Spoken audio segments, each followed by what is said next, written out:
Okay, so good afternoon. Welcome to the second panel of the day, Histories of Time. I'm Morgan Ng. I'm a historian of Renaissance architecture and visual culture based just across the hall in the Department of the History of Art. And as always, I'm having a fabulous time hanging out with the cool kids in the School of Architecture. So our last panel, or last very exciting panel, was largely, though not entirely, devoted to linear inscriptions and creative temporal registrations and extractions on surface media.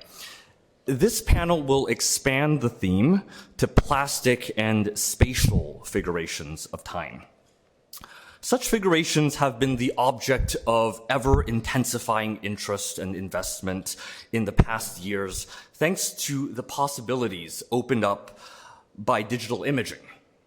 Architectural historians and archaeologists are now making 3D scans of historical environments through photogrammetry, ground-penetrating technologies, and point cloud instruments. And here you see one kind of suggestion of how billions of rays can be shot out from a machine to gather up the outermost surfaces of an environment. And with such digital data, as well as modeling techniques, such architectural historians and archaeologists are transforming this information into immersive reconstructions through virtual and augmented reality. But for all the claims of this novelty, these epistemic instruments aren't quite as new as they seem. Arguably, they have their conceptual and practical roots in the 19th century. Our 3D scans aren't all that different from the analog plaster cast, something we got a taste of in Jorge's brilliant talk earlier. A technology, as we see on the screen, that promised to open up art history and archaeology to a new world of objectivity, yielding mechanically exact, life-sized copies of priceless antiques accessible to an ever wider audience. And not unlike digital technologies, there was also, as Mari Lending has shown in her brilliant book on plaster casts, a whole discussion and rhetoric about the democratizing possibilities of this technology. Similarly, augmented reality interfaces eerily echo and recall an earlier fashion for period rooms, which strove to make lost environments once again palpable in all their physical and sensory texture. And this was a trend that began in the 19th century in Europe and then made its way in the early 20th century in the United States. At a moment when the industrialized world was changing faster than ever before, these projects embodied fantasies of freezing or even perhaps reversing the flow of time. And I had a great discussion with David yesterday about perhaps the way in which these technologies also discard duration altogether in favor of space. And in this way, such projects undertaken in 19th and 20th century public museums perhaps shared a temporal logic with the contemporary creation of public parks, incongruous islands of pastoral respite where the strategic planting of vegetation could create a different temporal sensation within the middle of a modern city. The three scholar curators that make up this panel, scholar curators who are time shapers in their own right, have sought in various ways to grapple with and challenge these enduring paradigms of historical representation. The first to present in this panel is Mari Lending, whose research has made major contributions to the study of architectural historiography. Mari is professor of architectural history and theory at the Oslo School of Architecture and Design. And she's also the president of the European Architectural History Network and director of an international research project which reconceptualizes the idea of provenance research, something we often associate with circulating objects, and reconceiving this for the study of architecture. Her recent books, some of them co-authored, include Sverre Ren's Nordic Pavilion in Venice, Warburg Model's Buildings as Bilderfahrzeuge, which accompanied an exhibition at the Warburg House in Hamburg, as well as a recent exhibition at the AA in London, and her 2000 book, Plaster Monuments, Architecture and the Power of Reproduction, which was published in 2017 with Princeton University Press and forms the backdrop of her paper today. So please help me in welcoming Mari.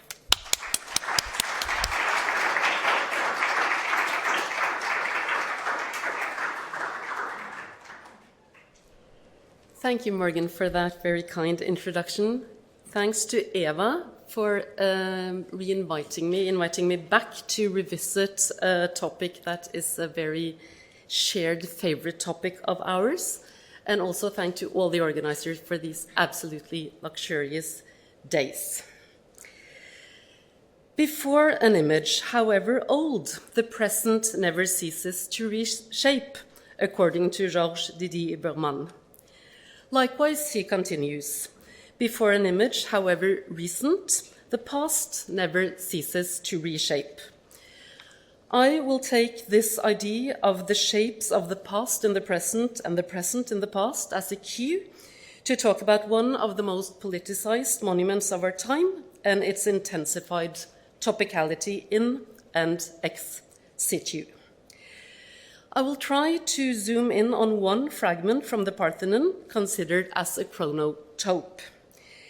This is a work in progress. It partly belongs to a Parthenon project I'm falling in and out of, and it relates to a new project entitled Auctioning Architecture.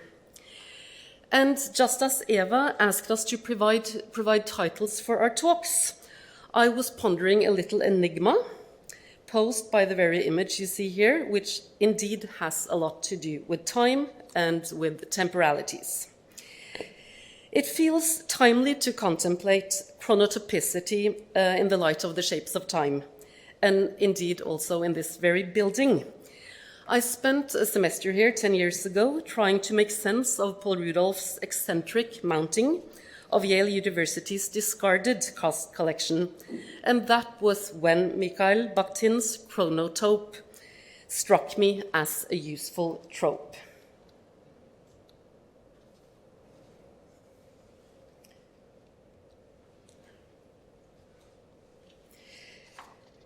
Back then, it appeared to me that Rudolph's capricious installation of architectural elements took on the form of a Bakhtinian chronotope, a time-space concept that Bakhtin borrowed from Einstein's theory of relativity.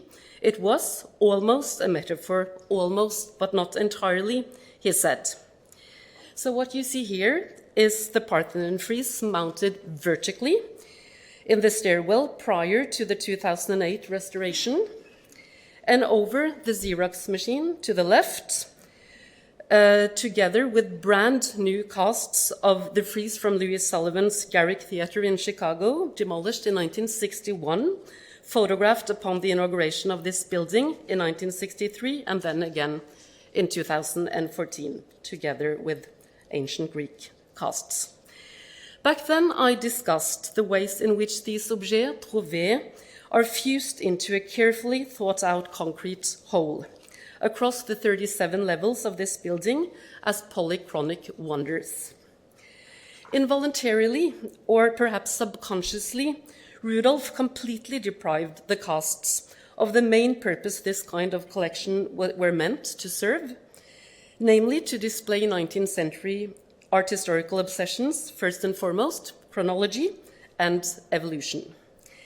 He was simply captivated by the object's phenomenal aesthetic effects. 10 years ago, Bakhtin's chronotopicity helped me explicate Rudolph's pairing of cast concrete and plaster casts and the ways in which fractured temporalities articulated spaces of a weird contemporaneity. Quote, time becomes, in effect, palpable and visible. The chronotope makes narrative events concrete, makes them take on flesh, causes blood to flow in their veins, as Bakhtin beautifully puts it.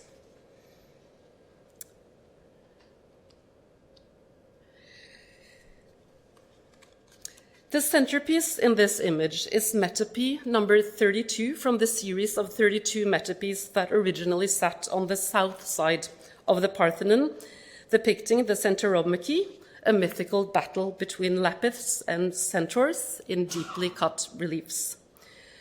Lord Elgin was appointed Britain's ambassador to Constantinople in 1799. During his operations in Athens, his team brought 15 out of the 18 best preserved south-facing metopes to London from 1801 onwards. I was revisiting this image, showing Louis-François Bastien from 1803, the French vice-consul to Athens, in a house he designed for himself, and realized that I had never really understood what I was looking at. Let me see this. I cannot see the images here. Fine. Fauvel's house is considered the first museum in Athens, and thus an early museum in any respect. The house was damaged at the outbreak of the Greek War of Independence, pilfered and destroyed in 1825. Trained as a painter in Paris, Fauvel first arrived in Athens in 1880 to work for Comte de Choiseul-Gouffier, who was preparing his Voyage pittoresque de la Grèce. He was appointed the French ambassador to the Ottoman court in 1884, resigned 8 years later, and spent a decade in exile in St. Petersburg. Fauvel, for his part, spent 50 years in Greece and the Middle East, drawing, surveying, excavating, and collecting antiquities, first for Choiseul, then in other capacities. Everybody visiting Athens at the time visited his house, among them Louis Dupré, who in 1819 depicted Fauvel on the veranda overlooking the garden of his home museum. This lithograph you're looking at here appeared in a book he published in Paris soon after. The Acropolis in the backdrop is of the greatest importance, as is the metope in the foreground. If this image has any documentary value, and I believe that it does, it struck me as puzzling that this specific metope depicting a centaur about to choke a lapith was sitting on Fauvel's roof terrace, because this very metope, number 31, had at the time been on display in different venues in London since 1807. This is the first public display of the so-called Elgin marbles in London in a provisional shed at Elgin's London residence at Park Lane, drawn by Coquerel in 1810. While Dupré was depicting Fauvel and his metope number 31 in Athens in 1819, the Elgin collection was on display in the ephemeral Elgin Gallery, designed by Robert Smirke, the future architect of the British Museum, on the same plot. To the upper right in this image, metope 32, our metope's neighbor. Here, a painting of the apsis of the same space, showing metope number 30 up on the upper right side.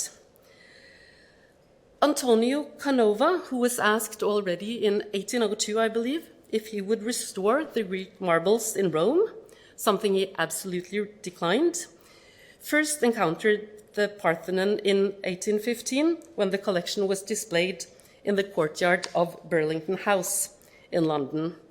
But it was here in 1818 that Quatremère de Quincy felt that he was catapulted back to Fidia's studio, or the construction site, praising the decontextualized fragment's power to evoke the totality better than the real thing in situ. When Volume 4 of Stuart and Rivette appeared very belated and posthumously in 1816, the engraved metopes you see here were modified after the originals as displayed in Bloomsbury. The shape of the metope in Dupré's image is a bit odd. and I slowly realized that we are looking at a plaster cast, and probably one of the first casts ever made from the Parthenon. As it turned out, from 1886 onwards, Choiseul-Gouffier had Fauvel, who had no experience in molding and casting whatsoever, reproduce sculptures at the Acropolis. These casts were heavy, very heavy, and incredibly fragile, and many of them broke en route from Piraeus to Marseille, heading for Paris around 1790. Fauvel also collected marbles for Choiseul-Gouffier, among them Metope 10 from the south side that was found on the ground, as well as the central part of the frieze. 3 heads fell off when Fauvel was thinning the slab to ease the transport. Interestingly, this French piece served as the frontispiece of the memorandum Lord Elgin prepared while spending 3 years as a prisoner of war in France, from 1803 on his way back home, while planning the possible sale of the collection. Until the Congress of Vienna and the Battle of Waterloo, the race for antiquities was part of the decades-long British-French wars. The fact that Lord Elgin, in possession of 75 meters of the originally 160 meters long Parthenon frieze, made the one French piece his frontispiece. It was delivered to the Louvre by Fauvel in 1798 while Choiseul-Gouffier was in exile in Russia. All of this hints at the exchanges between French and British collectors while their nations were at war. Anyway, here is the original marble at the British Museum, the cast on display at the Acropolis Museum in Athens, and Fauvel's cast. Fauvel kept several of these productions in his home museum, where they were destroyed with the house. When Lord Elgin was appointed ambassador to Constantinople, he time-typically planned on collecting antiquities, initially to embellish Broomhall, his mansion in Scotland. The rest is history. In 1816, the British Parliament purchased the collection and deposited it in the British Museum, after public hearings and to massive critique by central players in British art and politics, regarding both the legal and moral implications of the acquisition. As time-typically, the British ambassador travelled with an entourage with competencies beyond those required to improve UK-Ottoman relations. This part of the mission was aided by Napoleon's Egyptian campaign in July 1798 and the Franco-Turkish War, which led to the arrest of French residents in Ottoman Athens, Fauvel amongst them. These geopolitical shifts further facilitated the collecting endeavor. Elgin's team even confiscated Fauvel's scaffolding and his cart, which were crucial for transporting the marbles to Piraeus. So until the outbreak of the Anglo-Turkish War, 1807, Elgin's team enjoyed much easier access to the Acropolis than the French competition had. Untypically, Lord Elgin's entourage included not only 2 architects and the painter Giovanni Battista Lucieri, who supervised the work and dispatched the last 86 crates from Piraeus in 1811, and his secretary, William Richard Hamilton, but also 2 professional formatori, Bernardino Ledus and Vincenzo Rosati, whom Hamilton had contracted in Rome.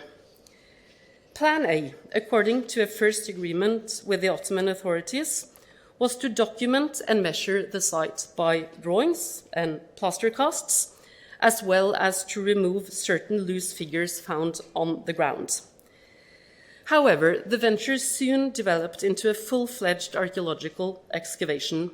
The team demolished houses, excavated in the ground, and erected scaffolding to detach substantial pieces of the metapiece, the frieze, and the pediment sculptures. At times, 300 to 400 locals worked under Lucieri's command. The process of detaching the metapiece were recorded by appalled British grand tourists, Both William Gell, Edward Dodwell, and many other British travellers soon published their harsh criticism of Elgin's operations. So this is Dodwell documenting the lowering of Metepi 27, July 1801. Here, William Gell depicting the same scene with ladders and scaffolding. Even the British Museum, in the first catalogue prepared on the collection in the 1830s for emerging museum audiences, referred to the extensive dilapidations that Lord Elgin committed upon the Parthenon. In this watercolor from 1803, Lucieri documents the last three metopes on the south side, namely metope 30, 31, and 32, that were cut off the entablature the same autumn. In 1816, the British Museum also secured the molds made by Ledus and Rosati in Athens, documenting parts of the frieze and the metopes that they were unable to remove. Once reproduced in London, they initiated a prolific tradition of disseminating the Parthenon in academies, schools, museums, and domestic spaces. Together with new casts made in Athens and subsequent series produced in London throughout the 19th century, these constantly updated productions form an intrinsic part of the biography of the itinerant Parthenon. They are signed by individual formatori, although their authors have not been much described, and they represent important and ever-changing space-time constellations. The Parthenon casts played a role in the polychromy debate.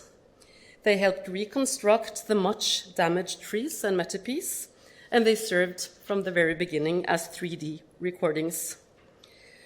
Despite the conservation scandals that has taken place at the British Museum, the British loved to compare their pristine casts with the worn Greek originals, which suffered from casual vandalism, pilfering tourists, and since 1960s, pollution.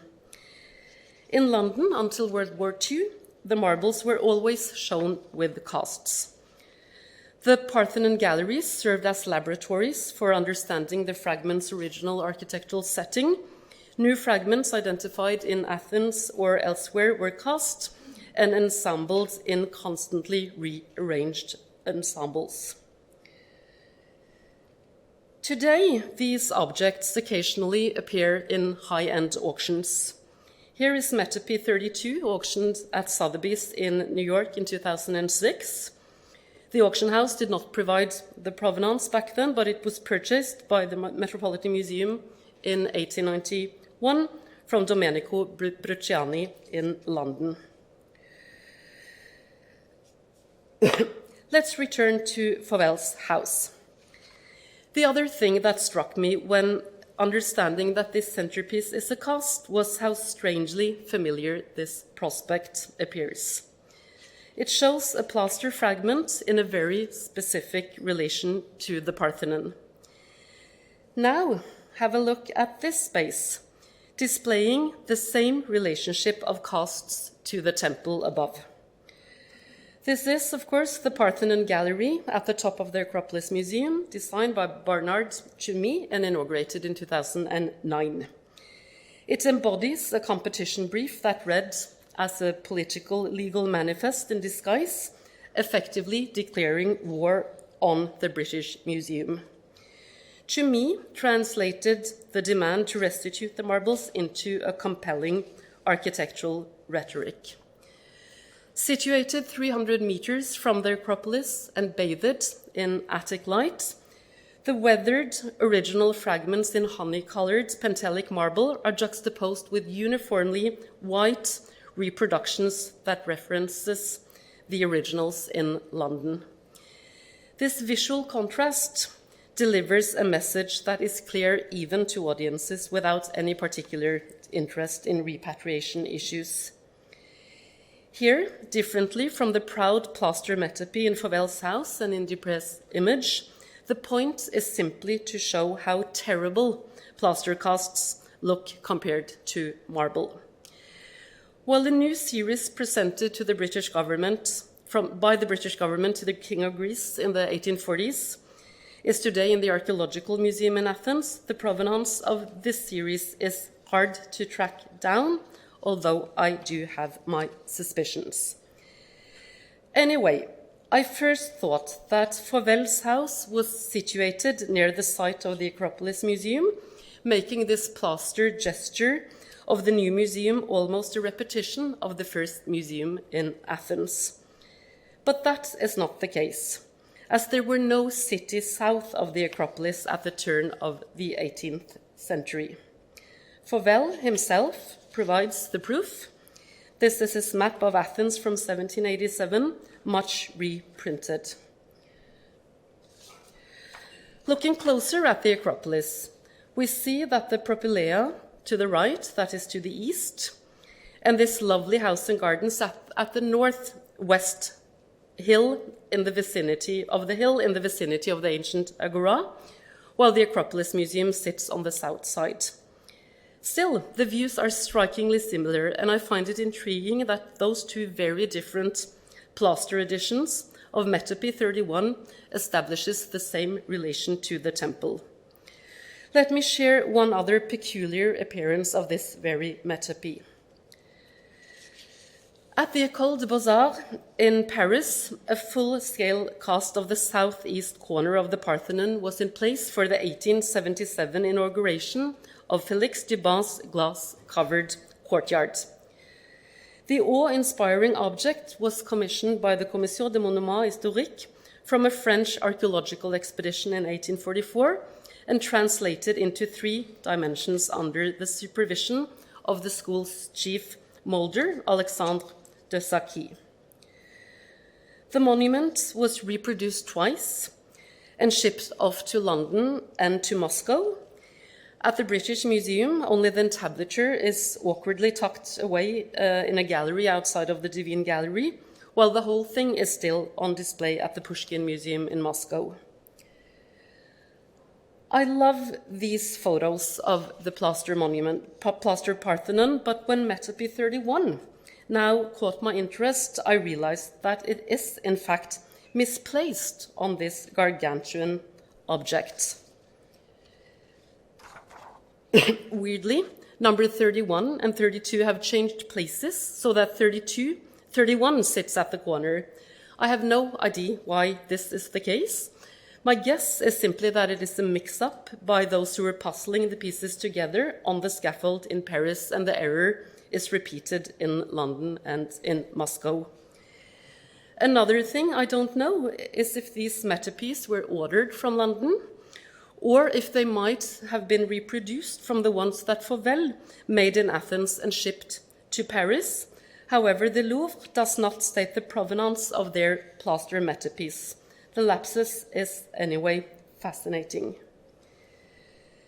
To conclude, my discovery of Louis Fauvel's Metope 31 prominently displayed in his home museum in Athens and preserved in 2 dimensions by Louis Dupré challenged my previous beliefs about the earliest Parthenon casts. This is Stanley House in Chelsea, London, auctioned at Bonham 3 years ago. Although not emphasized in the provided photograph that you see here, Metope 31 features prominently over the mantelpiece in what was once the residence of William Hamilton, Lord Elgin's secretary in Constantinople. At a young age, Hamilton oversaw the shipment of the marbles and the molds to London, as well as the Rosetta Stone and other objects that the French had stored at Alexandria, when the English claimed the French-Egyptian loot for the British Museum. Hamilton, who later emerged as a figure in UK international affairs, early on ordered Metope 31 to embellish his home. The Parthenon fragments are truly historical. Their historicity is part of their beauty and their power. The many reproductions hold their own significance, especially as we are witnessing another dramatic moment in the fragment's adventurous life. The addition of casts also testify to an exchange of knowledge between Athens and London, an exchange which has surprisingly never been considered a possible diplomatic ground in debates on restitution. The rich trajectory of the portable Parthenon, traveling across time, place, media, and materials, serialized or singular, and with their own claims to truth, shows how the shapes of time and a variety of space-time configurations may be embodied in one fragment, in this case, Metope 31, and in very concrete ways. Time, as it were, thickens, Bakhtin wrote a century ago, characterizing the chronotope. It takes on flesh, becomes artistically visible, while space becomes charged and responsive to the movement of time, plot, and history. When time thickens and takes on flesh, chronology falls short in understanding the afterlives of these performative productions. History is effective and real even as chronology is bent and folded. New configurations of problems and objects are taking shape before our eyes, to borrow a well-put insight from Alexander Nagel. Thank you.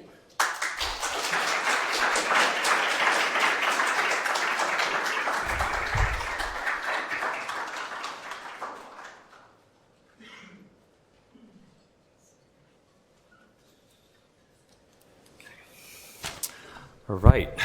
Thanks so much for a fantastic talk, Mary. Next up is Sylvia Lavin, professor of architecture at Princeton. Sylvia, in addition to being professor of architecture at Princeton, has also spent many distinguished years at UCLA in the Department of Architecture and Urban Design, where she directed critical studies and the MA and PhD programs, as well as serving as chair. She's received numerous fellowships from the Getty, the Crest, the Social Science Research Council, and an Arts and Letters Award in Architecture from the American Academy of Arts and Letters.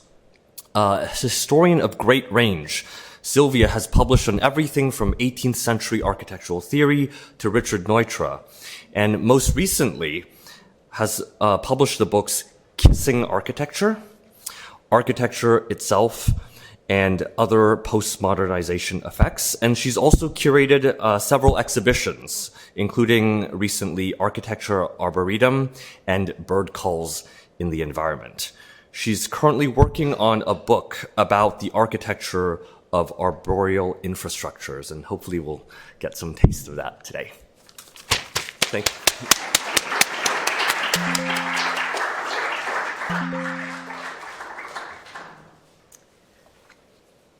Thank you. Thank you so much.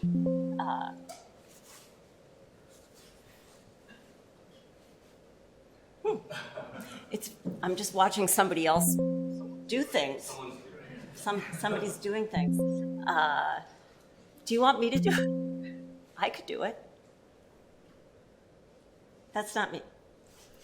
One down. Nope, down.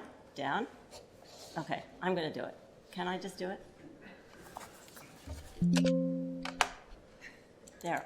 Can I grab the screen? Okay, while this is happening, don't blame me. I want to thank all the respondents and audience members and moderators, and of course, Eva, where I don't see you in the dark, Eeva-Liisa, somewhere. Thank you so much for including me in this wonderful, really amazing event. You know, I was thinking we need to, on your behalf, coin a new genre. There are lots of us who work in what has now been called the research exhibition typology, but now I think we have to include the conference, a research conference typology, because certainly I will have learned much more over the course of these days than I will contribute. But I'll do the best I can.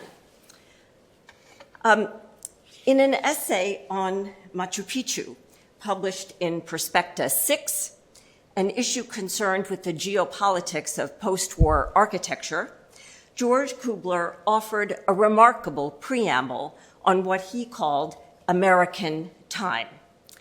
I quote, "It is a common experience among students of the American past whose attention fixes upon pre-Columbian art to have the illusion of an antiquity far greater than encountered in the European past. The illusion arises from the doubled nature of American time. On the one hand, European intervention in America connects us to the end of the Middle Ages. On the other, we enter an altogether different native history reaching from Paleolithic origins to the military states of the Inca. This double past produces an effect of abysmal remoteness." Kubler goes on to further explain the discontinuities undergirding the American present by inventing a horoepistemic demonstration machine.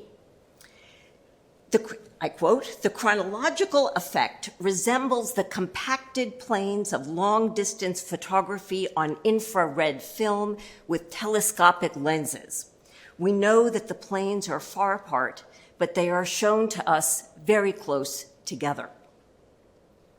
By the end of the essay, in a stunning and somewhat shocking reversal, however, he ends not with a reiteration of how these times conflict, but with instructions about how to synchronize them. Explicitly, this is the shocking part, explicitly, out of the blue, at the end, he becomes explicitly motivated by concern that pre-Columbian culture had been usurped by Marxists to justify totalitarianism.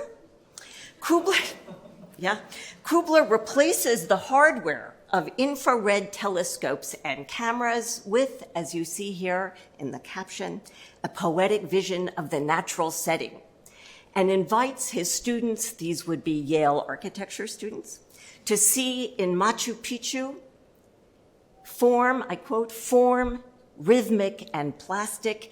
And by the way, he uses a photograph by then art student Sheila Hicks to underscore this artistic value. Form, rhythmic, and plastic, timeless values that allow the world to pulse in rhythm with a now unified and universalized American time. Deploying the aesthetic vocabulary of the picturesque garden as Cold War software, Kubler suggests, and I quote, that alluring prospects and mysterious distances, end quote, will replace global conflict and resolve temporal aporia.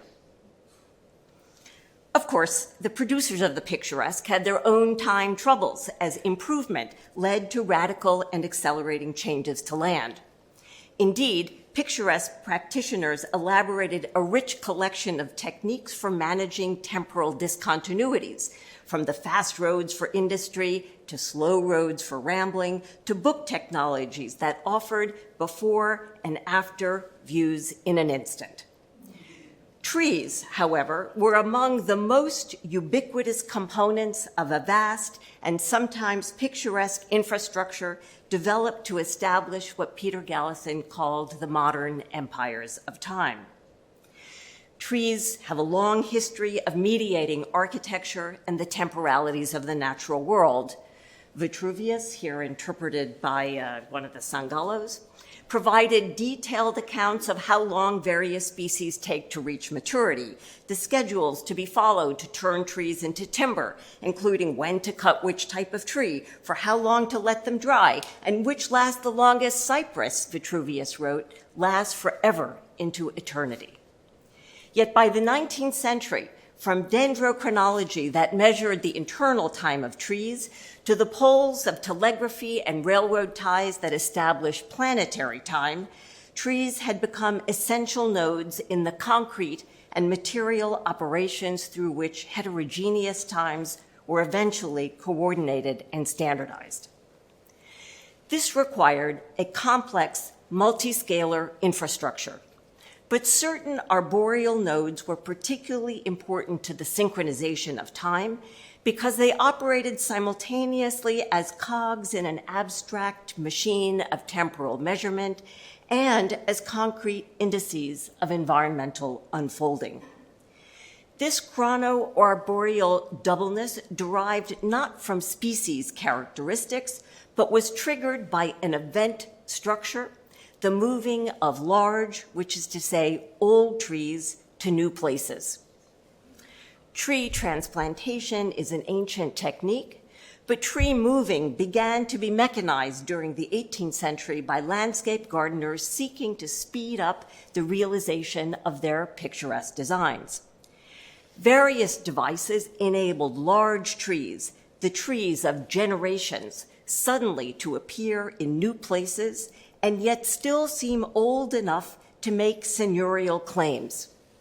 Because of the important time work performed by mobilizing trees picturesquely, hiding the consequences of accelerating industrialization, and diminishing the threat to the deep time of inherited privilege, great energy and ingenuity was poured into systems needed to transport larger and larger trees more and more quickly, the nurseries, the roads, the diggers, and the tree movers. Nations competed, designers sought patents, and gardeners debated the pros and cons of moving trees on their side or standing upright, every iteration speeding up the process and the number of sylvan beings in motion until the key American metrics became 5 minutes and 500,000 trees. Moving trees consumed a substantial portion of the resources allocated to the making of public parks during the 19th century, from money and horticultural knowledge to intricate managerial skills and extensive human labor. These entanglements politicized the already ontologically destabilizing effects of tree mobilization on arborescence, making transplanted trees frequent actors in the disputes that were common in the rough and tumble commissioning structure for American parks, which no one knew better than Frederick Law Olmsted. He was always in trouble for something. For example, so strong was the belief in the natural condition of park trees that Olmsted had to defend the need to prune them, while ironically, the state of New York had to defend utility poles against those who would chop them down for firewood, protest, or from those who would eat them.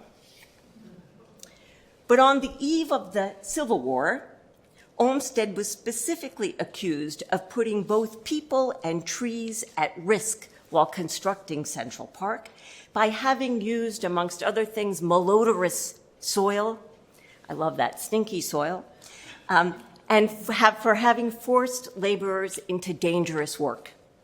In response, he published in a public newspaper instructions for those, quote, engaged in moving trees, making it clear that the process was less a matter of material or labor than of time. I quote, trees must be heeled in as fast as they are taken up. No tree should be allowed to stand about. Workers should be industrious, but not rapid. Better 1 an hour than 50 planted only pretty well. And above all, trees are to be planted within 5 minutes after they are taken out of the ground. By 1882, Olmsted could claim that over 500,000 trees across the United States and eventually its empire had been planted under his supervision and according to these rules. Many among this impressive number were trees moved to and around Prospect Park, a park which had been planned before but was delayed by the Civil War and then was accelerated by real estate speculators seeking to capitalize on the rapid urbanization of Brooklyn during Reconstruction. Parks, picturesque parks designed by Olmsted in particular, increased property values, and for that, old trees in large numbers were needed ASAP. By 1870, Olmsted informed the Prospect Park Commission that over 600 trees, up to 14 tons in weight and 4 to 5 feet in circumference, had been moved on one of 2 special transporting apparati designed by Mr. Collier, I'm quoting, permitting a more rapid and economical moving of trees even than the efforts in Paris.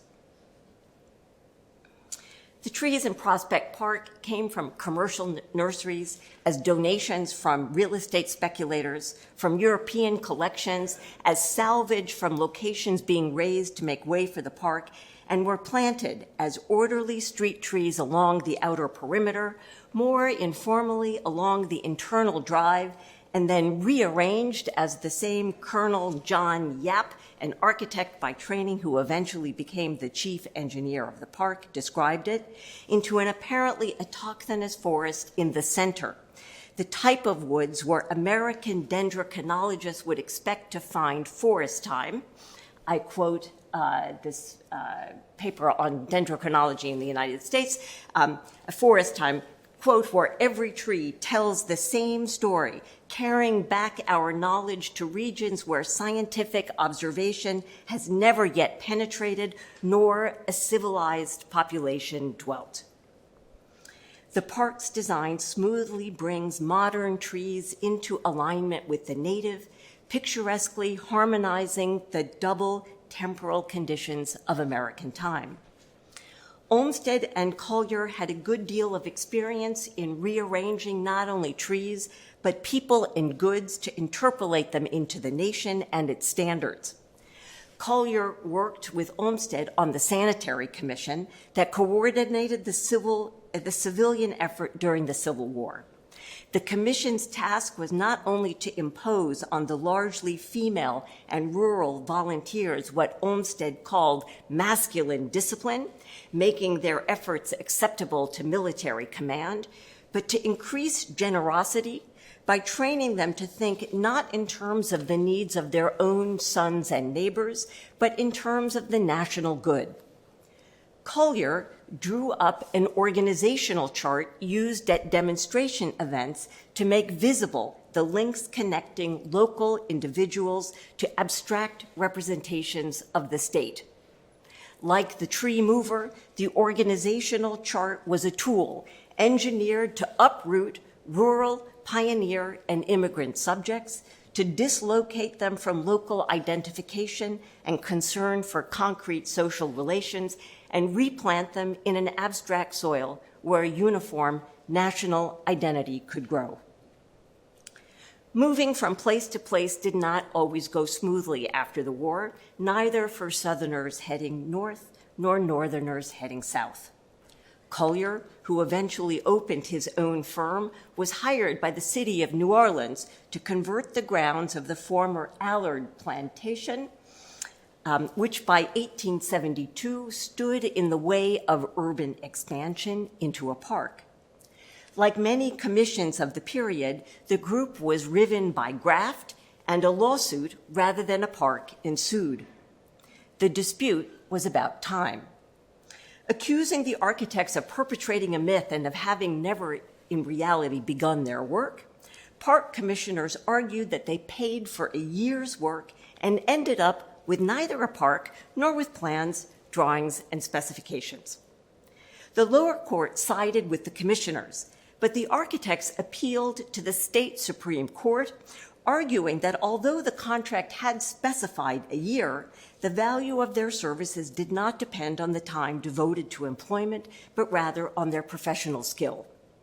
As evidence, they submitted a study that, while produced on the basis of a one-week site visit, they argued consolidated all the expertise they had accumulated during a lifetime of experience.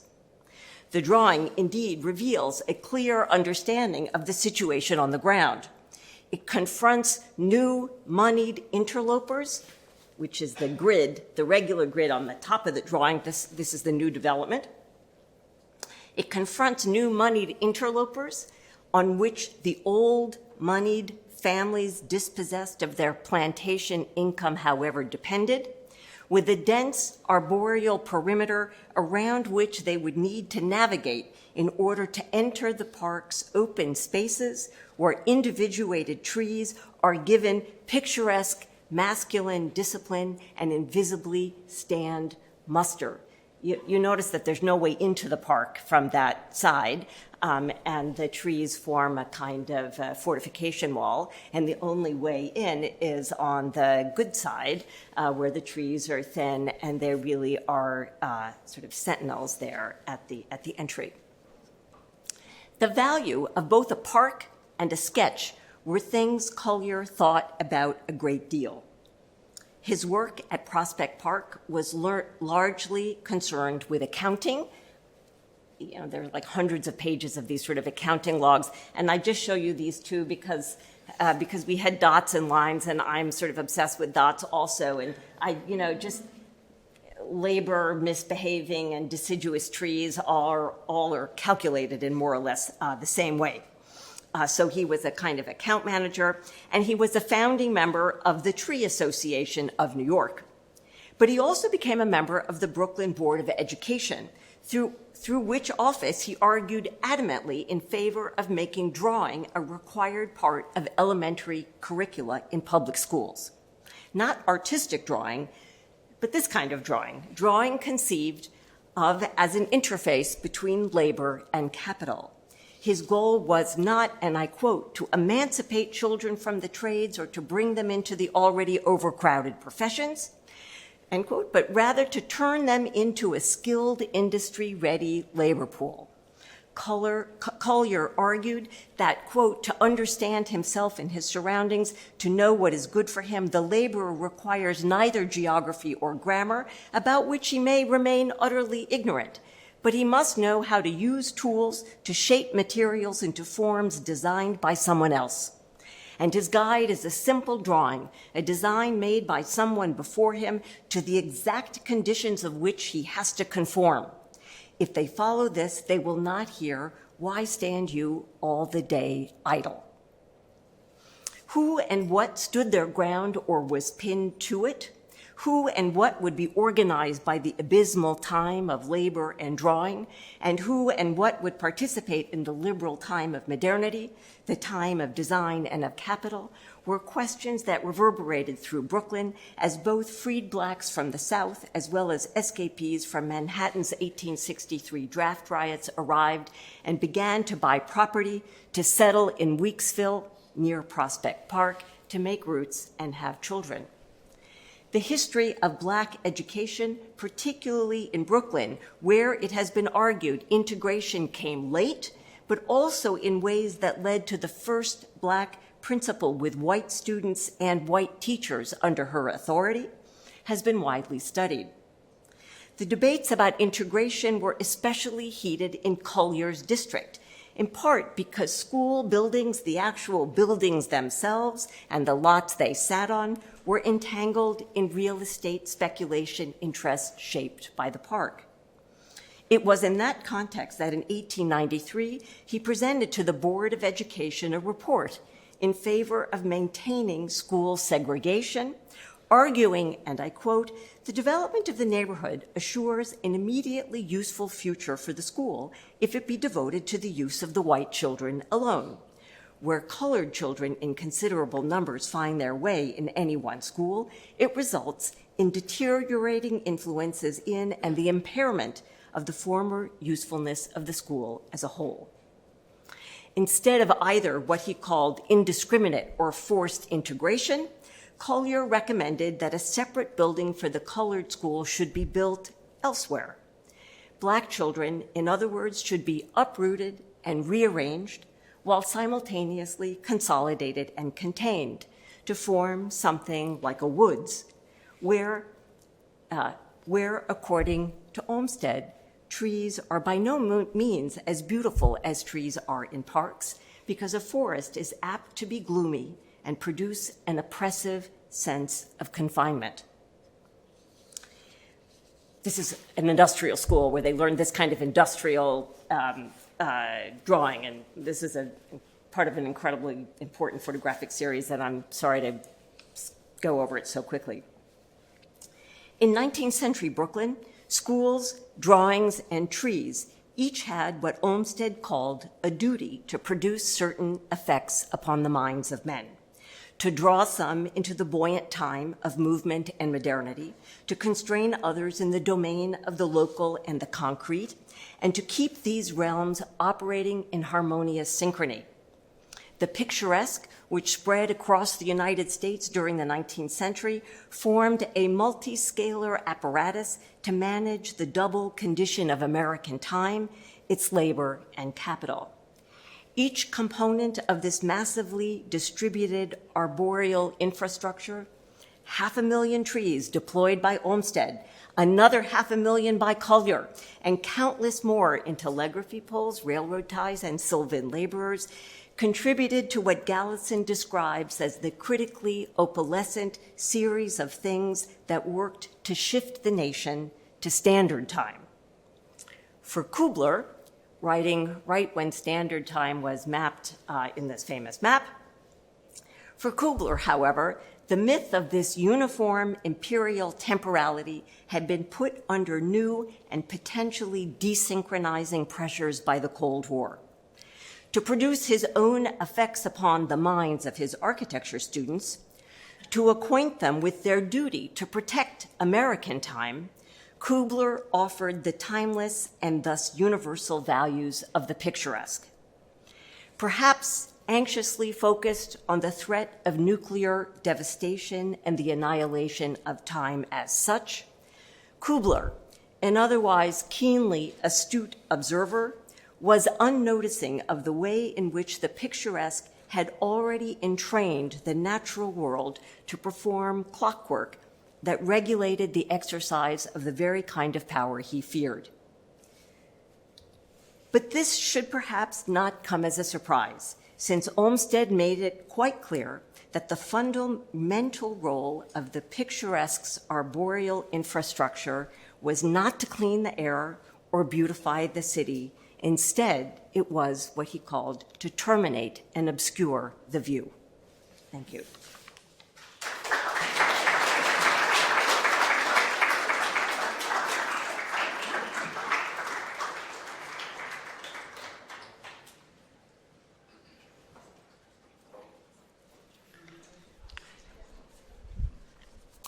So our third and final speaker in this panel is Sarah E. Lawrence, who is the Iris and B. Gerald Cantor Curator in Charge of European Sculpture and Decorative Art at the Metropolitan Museum of Art.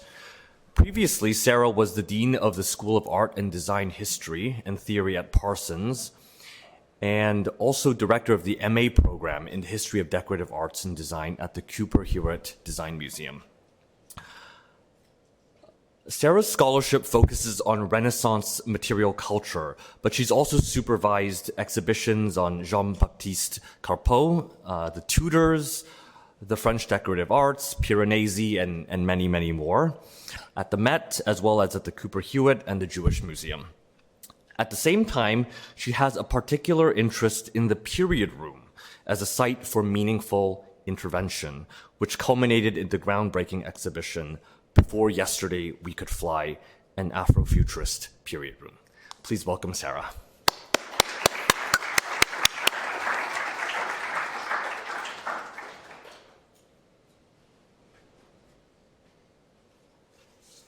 Thank you so much for that introduction, and I can only echo Sylvia and others' thanks to Eva and all of her collaborators who put this amazing 2-3 days together.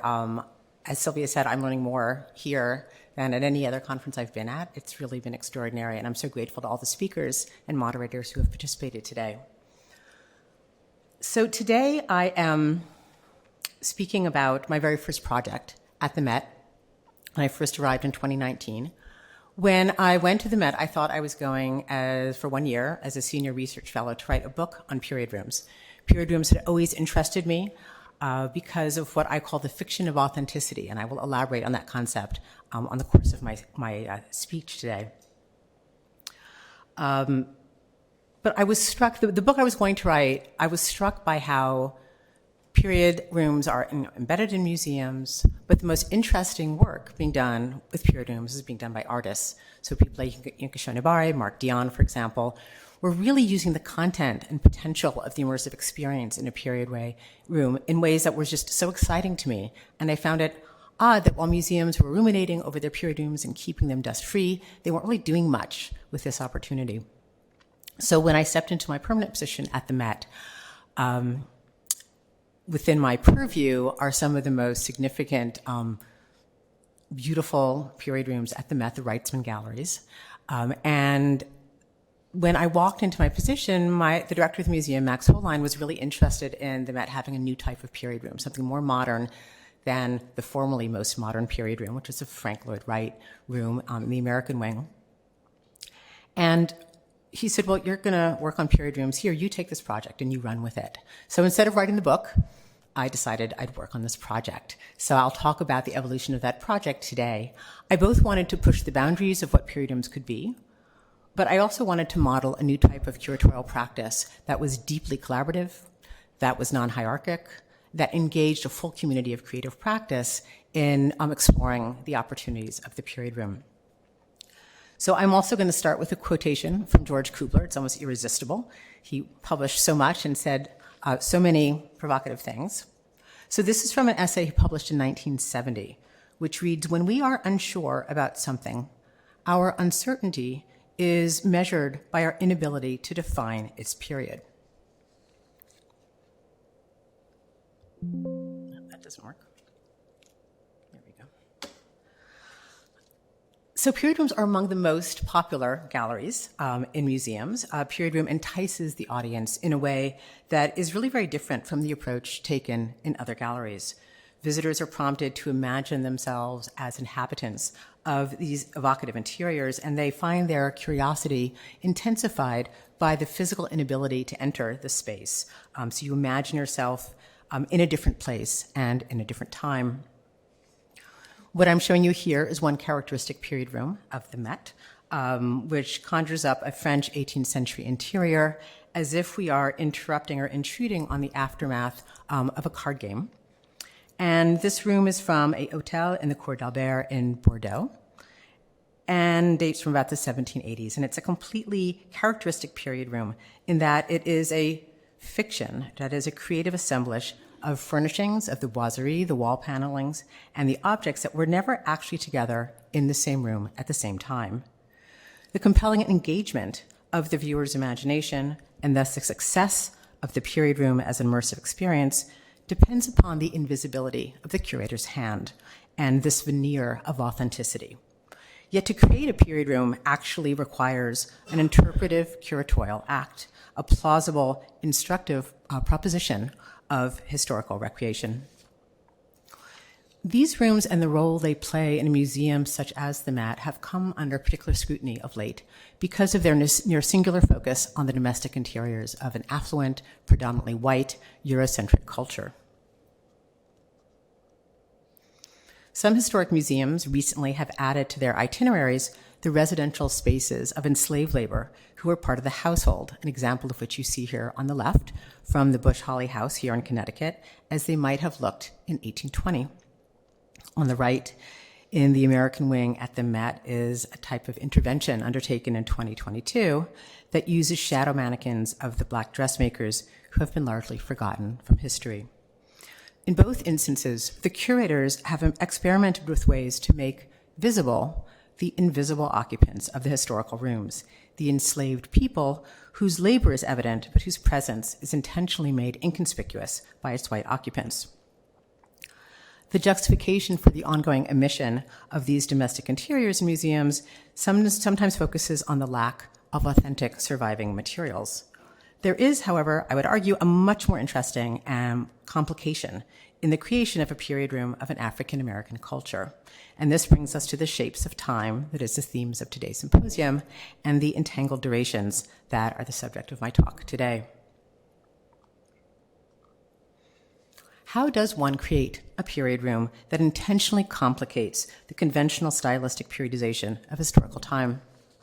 The Afrofutures period room before Yesterday We Could Fly, which opened at the Met in 2021, pushes the boundaries of what a period room can accomplish. The period of the period room manifests a temporal complexity that Saidiya Hartman has summarized as follows: a way of thinking of the afterlife of slavery in regard to how we inhabit historical time is the sense of temporal entanglement, where the past, the present, and the future are not discrete and cut off from one another, but that we live in the entanglement of that simultaneity. So unlike other period rooms, this room rejects the notion of one historical period and embraces the African and African diasporic belief that the past, present, and future are interconnected. In my paper, I'm going to look at the multiple ways in which we try to to manifest conceptually and materially the temporal simultaneity and fluidity that is realized in the Afrofuturist period room. This project is a multi-layered collaboration among artists, curators, and designers, with rooms furnished with a kaleidoscope of objects from the Met's collection to suggest a fictive residence, a guardianship of the past, present, and future. And here's my curatorial team. I had the privilege of working with Ian Altebeer as the in-house curators in support of this project. Hannah Beekler, the production designer, best known perhaps for her work on the movie Black Panther, but so many other amazing projects, was the lead curator and really the visionary force in imagining the space. And Michelle Commander, who is now the deputy director at the Smithsonian Museum of African American History and Culture. She served as our consultant curator. And this is where I'm very happy to have spoken after Sylvia, because you'll see there's a wonderful connection here in our interest to these leisure spaces of the parks. The Met's newest period room considers domestic lives, as I said, previously omitted from the scope of the museum's period display. In this case, the home of an African-American family based on the historical settlement of Seneca Village, a predominantly black community that flourished in the mid-19th century, just a few hundred yards west of the Metropolitan's current location. So this was felt both an opportunity, but really an obligation for us to acknowledge that proximity. Seneca Village thrived from the 1820s until 1857, when the city used to process the claims of eminent domain to raise the community and to create Central Park. The neighborhood extended from 82nd Street to about 89th Street, between 7th and 8th Avenues. And the families that moved there wanted to escape the race riots of Lower Manhattan, and although New York State had abolished slavery in 1827, the conditions for Black Americans continued to be precarious. So a settlement like Seneca Village would have afforded this community a sense of safety and autonomy. What I'm showing you here, I should add, at the top is really the only material manifestation of Seneca Village that's extant. This is a topographic map that was created of the Seneca community, poignantly made in 1857, simply to raise the community. And on the lower right is a view of what it looks like now in Central Park. This project was very much in dialogue with the Central Park Conservancy, who have now kind of designated this particular sites in Seneca Village so that people can recognize the predominant structures and families who lived there. It was commonplace for the media to characterize Seneca Village as a shanty town built on a disease-ridden marsh. I could add to it with malodorous soil. Was that the phrase that you used? Its occupants were described as squatters and thieves. And of course, the denigration of Seneca residents and its settlement served to justify the claims of eminent domain. These were characterized as unsightly and unhealthy Black and immigrant enclaves, and it was for the betterment of New York City that the leisure space of a Central Park in the European style would be constructed.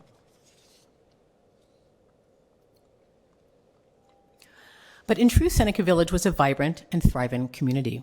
In 1855, Seneca Village was a rarity in New York in that approximately half of its residents owned property, and many of its Black landowners had the right to vote. What Black oral histories have maintained, and what the 2011 archaeological excavation proved, is that Seneca Village was an established community with rich material culture, with 3 churches, a school, and self-sufficient agriculture. The fragments unearthed during the excavation reveal the hidden layers that contained evidence of a life fully lived, including fragments of glass, stoneware, Chinese export porcelain, silver, a leather shoe, a perfume bottle, a hair comb, a kettle, all nestled within the stone foundation of a single home. This period room imagines a different future for Seneca Village. And I want to remind you of my premise, right? Every period room is a fiction, a plausible, instructive proposition of historical recreation. So using the terms of Saidiya Hartman again, this is an act of critical fabulation. What if Seneca Village had not been destroyed, but continued to thrive until the present? So this is our fiction. On your left is our protagonist, an imagined descendant of one of the original households who continues to live in the family house, what would now be considered a historic house. This is one of 3 commissions for the Afrofuturist period room made by the Brooklyn-based artist, Fabiola Jean-Louis. The protagonist is both present in her elaborate Victorian dress, but also regularly absent. She invites the viewer's empathetic inhabitation of the room. Through its furnishings, art, and spatial organization, the installation presents a domestic interior, but one proposition of what might have been had the settlement been allowed to continue until the present and beyond. This curatorial collaboration creates a domestic space that can only be imagined, right? This is a history that has been erased, linked to a future that can only be envisioned. So the period room is thus a vehicle through which visitors are invited to recollect a disrupted past and to reclaim an alternate future. In order to envision what might have been if Seneca Village had not been destroyed, the curatorial team turned to the speculative creative mode of Afrofuturism. Right? This is a term I'm sure you're all familiar with, coined by the critic Mark Derry in 1994, who describes a range of aesthetic and philosophical practices from the visual artistry of musicians such as Sun Ra to the novels of science fiction writer Samuel R. Delany. And in subsequent decades, the understanding and the application of Afrofuturism has really exploded from speculative literature into design and the visual arts, describing work that imagines a different past to project a different future, one that centers on Black agency, self-determination, and creative liberation. The challenge to forge a space as a site of remembrance, but also of a vision of what might still be, required exploring a 19th century past whose physical presence was almost entirely erased. We relied on the urban excavation of the site of Seneca Village in 2011, and from these remains, the archaeological team pieced together a convincing vision of what family life and traditions might have been. Our informed speculation about the past, together with the ingenious design for the future, was created by Hannah Beekler. She provided a kind of visionary leap forward, as well as a radical counterpart to much historical oblivion. In furnishing the two rooms, we focused on the excavated fragments to inform our selection of objects from the 19th century American collection. So, for example, a shard of gray and blue salt-glazed stoneware pottery, which you see here on the screen, led us to select a jar of the same material and technique by Thomas Komarov, a prolific free Black potter whose place of manufacture on the Lower East Side was stamped along with his signature on the storage jars. Corresponding to the many bottles, shattered and intact, we amassed numerous examples of pressed decoration and branding, which we densely packed on the kitchen shelves. So the Met's objects on display in the room are historically accurate, right, locally produced from the 19th century and corresponding to the excavated objects. Being intact, they serve as a visual affirmation of what had been and what could have continued to be, making whole again what had been shattered.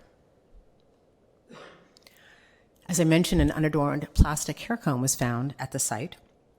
And as a substitute, we selected a vulcanized rubber hair comb from the American collection that has an applied border in the form of a link chain. In this instance, the Met object then is not a reconstitution of a fragment, but a replacement in which the decorative treatment allows us to extend the narrative of its display. Seneca Village is thought to have been a stop on the Underground Railroad, a safe haven used by fugitives in their flight northward toward freedom. So the motif of the link chain was a powerful allusion to the shackles of enslavement. There are 19th century African works of art in the Met's collection in the living rooms, Bamileke beaded ceremonial objects, and an Akisi power figure behind glass on the bookshelves. These sub-Saharan African devotional works represent the spiritual traditions of the residents' ancestors from across the Atlantic. And unlike the functional objects in the kitchen, which in a sense could have been there all along, these are imagined as objects as part of an art collection that would have been amassed over time by the resident, expression of the inhabitants' sort of sense of her African heritage. They reflect her journey to a distant place, to a past time, potentially through space travel or as souvenirs of tourism. And then there is an extraordinary array of contemporary African and African diasporic art and design displayed throughout the rooms. Each of these were selected because of the alignment of the maker's creative process to the themes of the project. And the two artists I want to single out are Atang Shikare and Roberto Lugo. Shikare's, whose chairs you see on the left, is from South Africa. He works in Cape Town. And his chairs intentionally evoke the French 18th century fauteuil, which he has remade here using indigenous materials and indigenous weaving practices that he says he learned from his grandmother. So he describes his creative work as a reclamation of his culture and his art from an interruption by a French colonial power. Roberto Lugo, whose work you see on the right, is a Philadelphia-based architect of Black and Puerto Rican descent who sought to establish his place in the history of European ceramics. Using forms reminiscent of Sèvres porcelain, he fills the cartouches not with a portrait of Madame de Pompadour, but rather with the abolitionist Harriet Tubman on one side and of the singer and political activist Erykah Badu on the alternate side. So Lugo is narrating an alternate history of porcelain that situates him at center, and he reimagines the decoration as what he calls a mashup of contemporary hip-hop culture, embellished with graffiti and kente prestige cloth patterning.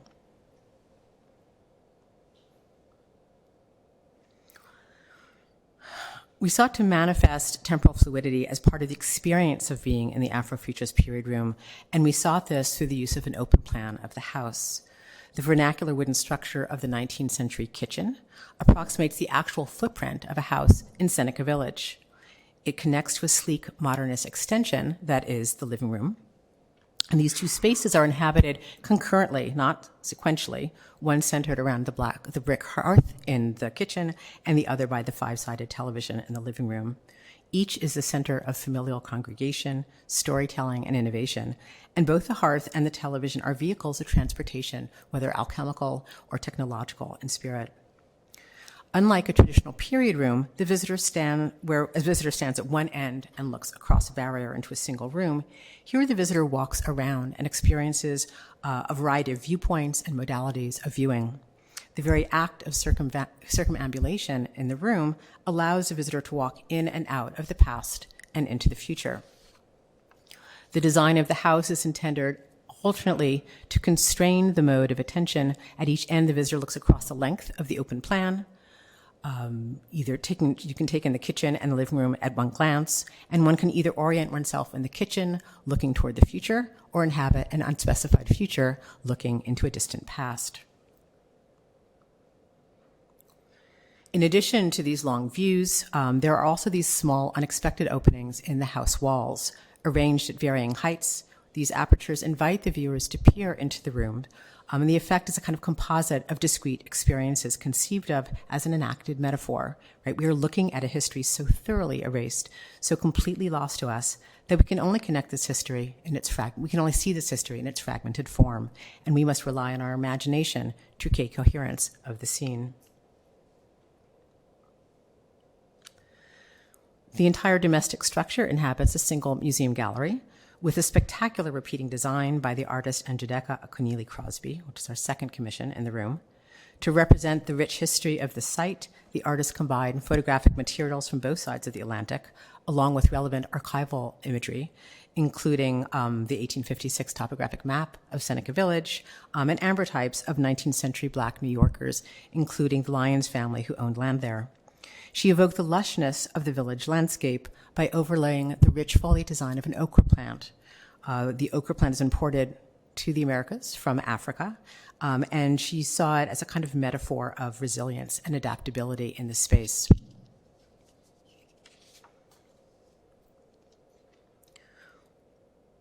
The third commission is a wonderful video project by Jen Nakiru.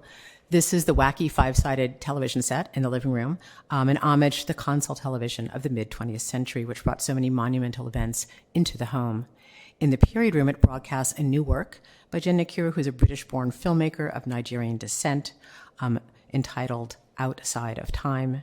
Her video posits a speculative vision of the African diaspora by exploring what she calls the cosmic archaeology of Seneca Village, a potentially mystical connection to history through visual memory.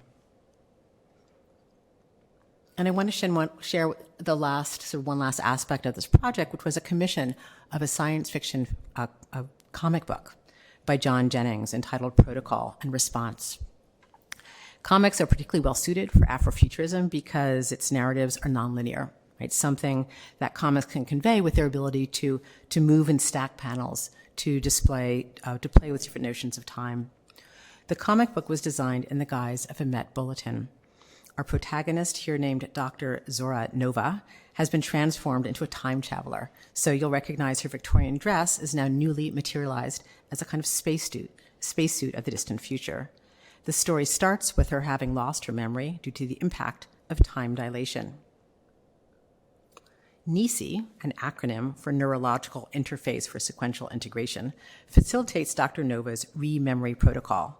Dr. Nova retrieves her identity by calling on the objects that furnish the period room, prompting each one to recount their stories anew. With her memories intact, the layered elements of her identity and history restored to consciousness, she finds herself back in her home, and the house itself, sort of animated like Dorothy's in The Wizard of Oz, travels through time and space and lands in its rightful place at the Met. In closing, Before Yesterday We Could Fly, an Afrofuturist period room is a fiction of authenticity. It is a speculative production of a domestic space that represents a historical counter-narrative while also raising questions about time, space, and place. Through the lens of Afrofuturism, the period room brings together a range of African and African diasporic visual art and sound to reclaim, without temporal restrictions, what had once been an intentionally buried history. The past, present, and future of this domestic space is guided by the speculative theory of what might have been had Seneca Village had not been destroyed, inspired by Saidiya Hartman's mode of critical fabulation. And in closing, I should say, if you have not seen the period room, it continues to be on view at the Met, and I hope you will do so after today's talk. Thank you.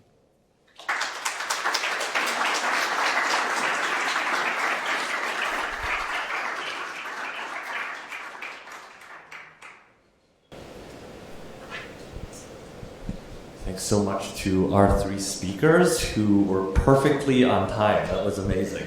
I'd like to welcome them to come up for a discussion. You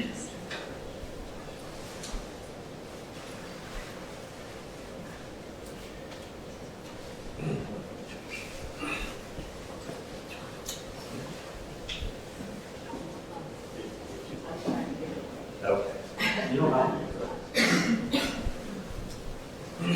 So I'm sure there will be tons of questions, but while people gather their thoughts, I guess I'd like to start off with something that might tie the talks together. Thursday evening, there was a really great question from the audience, from a student, I think Precious, who asked about the kind of value systems that are encoded in our ideas of time. And haunting all three of these talks, it struck me that there is a kind of underlying system of values which upholds the original or the whole, and in some ways downplays the importance of the fragmentary and the derivative. And so in the case of Mari's talk, you know, where we see in the Parthenon Museum, the plaster casts that are almost willfully upbraided to make their contrast with the original marbles all the more clear. In Sylvia's talk, Kubler's kind of understanding of a kind of timeless native time, and in Sarah's talk, an obsession with a kind of originalism that gives rise to this fiction of authenticity. So I was curious, in all of your works, what ways you, either in your scholarship or in your curatorial projects, work with and against these systems of values.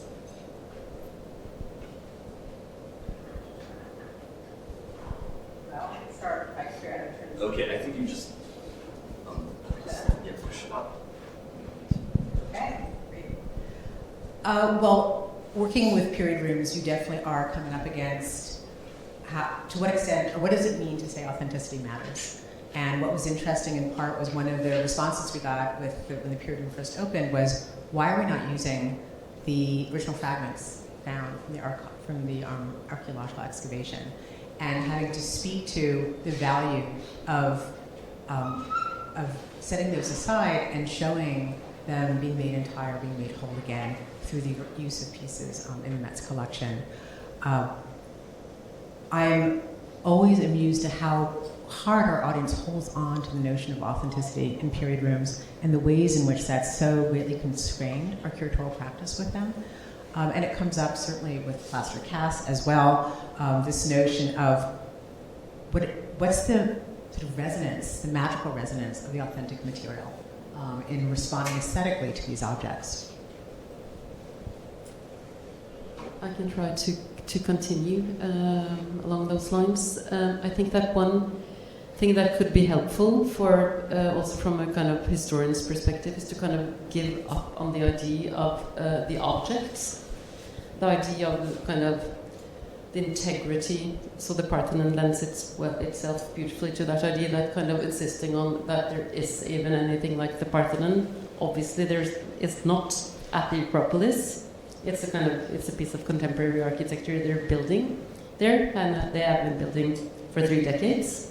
But they won't admit it, and then you have all these kind of layers of fragments across media, across languages and stories, and kind of all of this adds up to something very, very different from an object. So I think that an authenticity is very often connected to that idea that you have something that has integrity, moral almost, and I think that giving away with that kind of little bit suppressive ideas could be a more liberal way of thinking about dealing with the past for the present, in the sense that it's less disciplining and it's kind of accepting a bit that the past is very messy.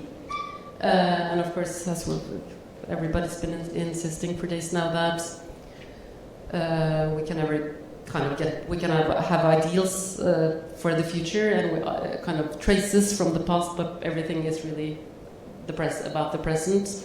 So kind of giving up the ideas of disciplining the past, but kind of accepting the mess. I think that worries dust, pollution as a global, not timeless, the opposite of timeless, kind of, but like at all times and all places, kind of strange monuments. But it's an idea that it's so easy to kind of accept.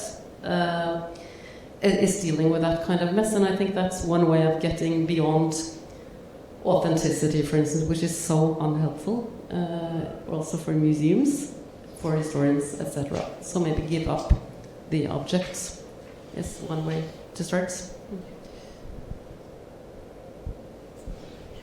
Shaking turns. Yes, so I guess I became interested in the idea of the duplicitous tree. Trees are still, despite our professional skepticism, trees are still very frequently invoked as markers of place. This was a term that came up in a question before. This is a very place is this spatial version of authenticity. And so there's, when you start thinking about the number of trees that were moving around in the world, the fiction that they are authentically rooted in place is so deep that it countermanded an extraordinary, obvious sort of archaeological record of transformation. So one thing is just to try to introduce historically what it would mean to think about trees as duplicitous in that way, of helping construct an ideology of place specificity that has not pertained already for some time. And I found it, I'm a huge admirer of Kugler. And to find him trafficking in this unbelievably naive, picturesque vocabulary was, to me, an extraordinary moment, not of his weakness, but of the power of that mythology, that it would affect even him, let's say. So that's one thing. But another thing, and I don't have an answer to this, it's just a question, and it's a question that's become a little bit more pressing to me over the last couple of days as we rethink the natural, the planetary, the global, and so forth, these issues that have been coming up, there does seem to me to be a kind of resurgent threat that placefulness is going to be the solution to the kinds of abstraction that have led us to the situation that we're in. And that, I have to say, makes me nervous. I mean, I guess I'm enough of a real modernist that I don't think we can go backwards, and so nostalgia, it has the aura of nostalgia about it that makes me concerned. But also, I'm going to need some time to integrate the politics of Dipesh's wonderful lecture from the other night. But I do think that these ideas of, freedom and, free movement, these were very unequally distributed freedoms.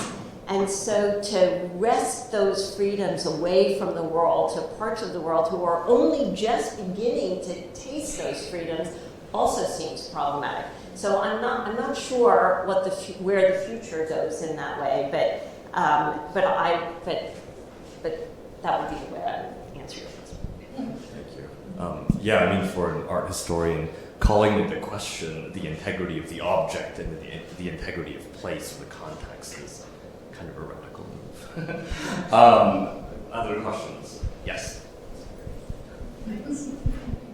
No, thank you so much for this 3 elegant meditations on the material and spatial negotiations of temporality and our imaginings of it.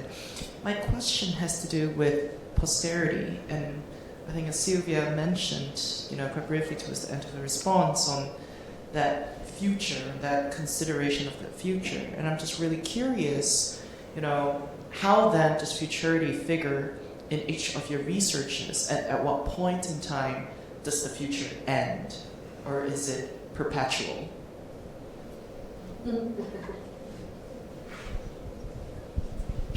Whose future? What's future? I mean, I think, the planet will go on in some configuration longer than I can imagine. I'm not sure whether we will.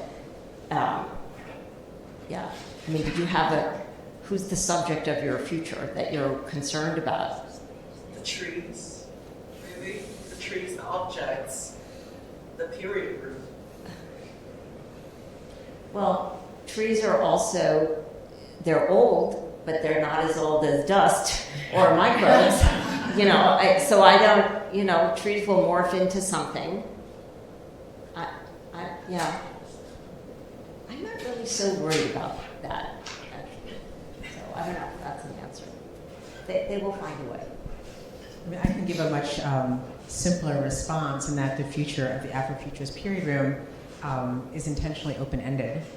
The period room itself, in my opinion, has actually already been open too long. I'm ready to take it down. It's a proposition of the future that really came out as 2019 to 2021 that I feel like is already getting dated. And my aspiration is that this is one proposition and that others might follow, whether it's other colleagues at the Met, at other museums. I'm interested in extending our proposition by involving the residents, the sort of distant relatives of the inhabitants of Seneca Village and bring their voices into this project. It's a different, talk about whose future is it? That's one person's future that they can speak to. But I think that anything like this project, which is propositional, as I say, can only have a very short timeline, and we just have to embrace that it has to change, right? It has to evolve, and that's why I want to take it down. May I continue by posing the question? My head is exploding now with trees, but rather with the period group anyway. I'm wondering if you're even planning on taking it down. 2 questions. Were you was it obvious that you would want to term it? I haven't seen it. I will go and see it very, very soon. But were you contemplating naming it a period room? That's part of the question. And also, either you take it down or not, do you think that it has changed the other period rooms? The audience perception of what is a period room? So when you enter into Frank Wright or Venice or whatever period room there are around. At the Met, do you think they have been slightly deconstructed by that very, very different because this is not the time, this is not a cut into time, it's not a time capsule, it's not a frozen moment, it's something very different from all the other period rooms.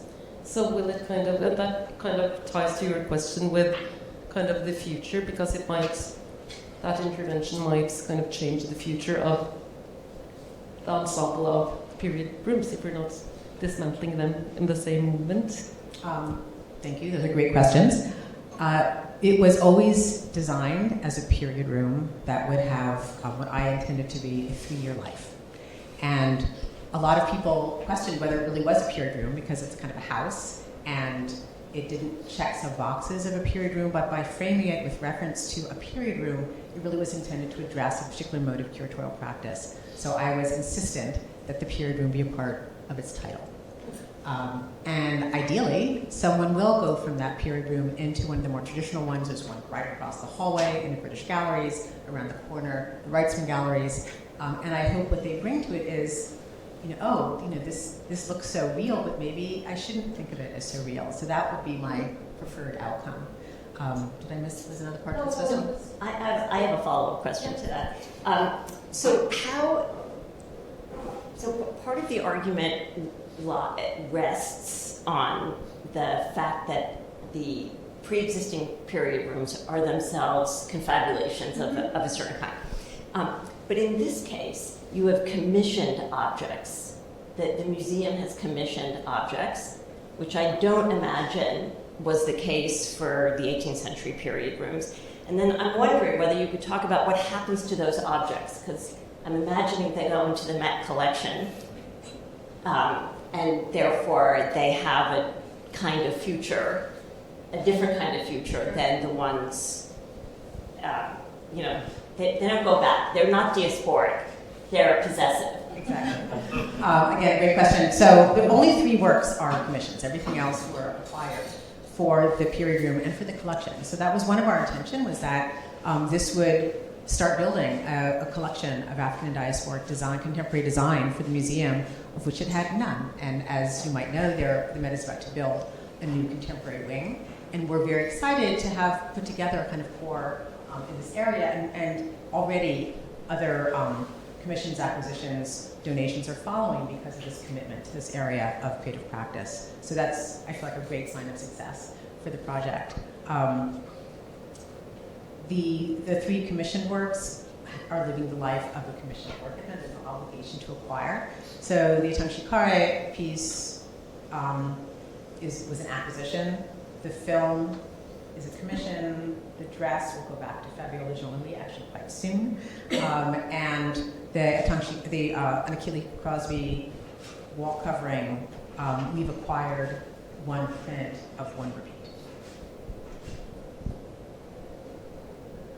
Other questions?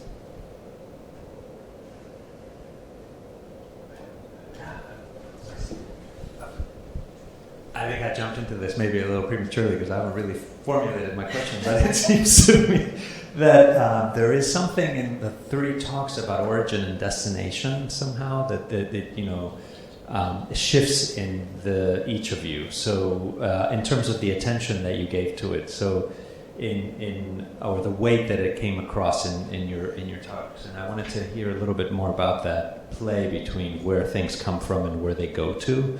It seems like in your talk, Maria, was very much about that, where they come from. The figure of the Acropolis kept coming back.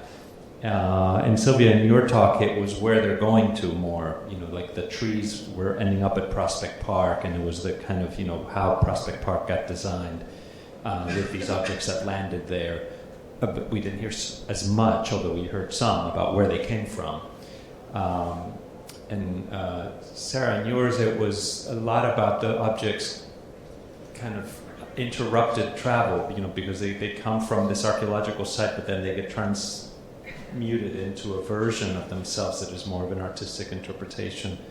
So there's a magical move between the archaeology and the installation that happens. And but but it was about the destination of this period room as well.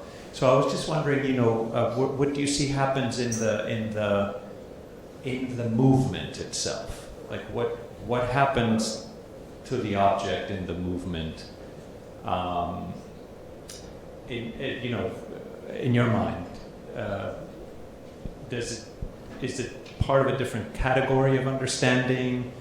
I mean, obviously the object, there's a decontextualization, recontextualization process, but can these be considered trees when after they're moved, or there's something else? Can they be considered archaeological fragments still? Can they be considered pieces of the Parthenon? I guess that's what I'm wondering, you know, what are they shapes of time? You know, does it take moving them for them to become shapes of time? So just what happens? What's at stake in the move, I guess, is what I'm for your kind of understanding of these objects. Okay, I can start. That figure of yours now with origin and destination is kind of inviting to a little bit of a kind of genealogical kind of, or progress, like something moving from somewhere in time and elsewhere. And I think that the chronotope would be one way of kind of escaping that, because it kind of, as far, like for instance this little metope, is kind of, it appears here and there of different reasons, and it has a certain intensity, and it's not kind of in a necessarily in a chain. So I think that it could be that there is a kind of destination, but that could always be, I don't think that there is kind of a plot to it, but it's a little bit more chaotic in a way. So thus, and what would origin be here? I need to think this through, but it would obviously not be the Acropolis, that's for sure.